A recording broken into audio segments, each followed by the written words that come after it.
खानाबदोश कबीलों के चोर चक्कों, अपराधियों और भूखे नंगों को इकट्ठा करके कहा गया कि इस बंजर रेगिस्तान से निकलकर पूरी दुनिया में अपनी सत्ता स्थापित करो। दुनिया भर में शांति और समृद्धि से जी रहे लोगों का धन, वैभव, सुख और शांति सब लूट लो और उनका धर्म परिवर्तन करके अपने जैसा गिद्ध बना दो।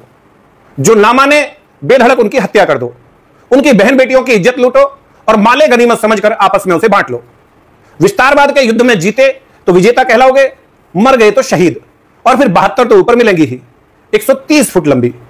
किसी मूर्ख को यह नहीं सोचना अबे तुम 5.5 फुट ये, वो 130 फुट, मतलब कुछ भी। खैर, उनका लक्ष्य स्पष्ट था, सबको अपने जैसा बनाना। लूट के माल का लालच और हवस पूर्ति की कुंठा विस्तार का माध्यम बने। शांति और सुख चैन से जी रही दुनिया में लूटपाट, मारकाट, व्यभिचार और धर्म परिवर्तन के माध्यम से पूरे विश्व में आतंक का साम्राज्य खड़ा कर दिया गया। आपसी फूट और घनघोर जातिवाद में बटे भारत को 1200 वर्षों तक रौंदा गया।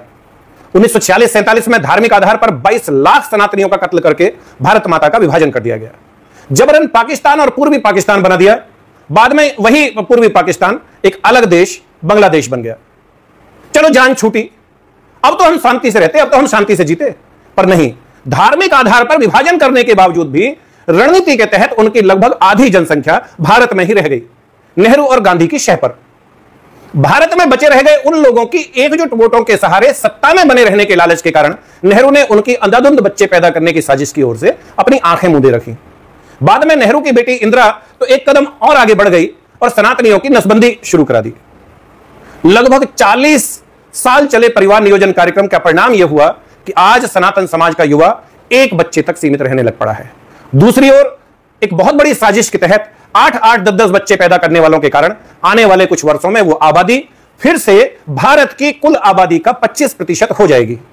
और अगर समय रहते एक्शन नहीं हुआ तो वो आबादी गुणात्मक रूप से बढ़ेगी, और जिस दिन वो आबादी भारत की कुल आबादी का 50% हो गई तो बड़े पैमाने पर सामूहिक नरसंहार और भारत के पुनर्विभाजन को रोकना लगभग असंभव हो जाएगा।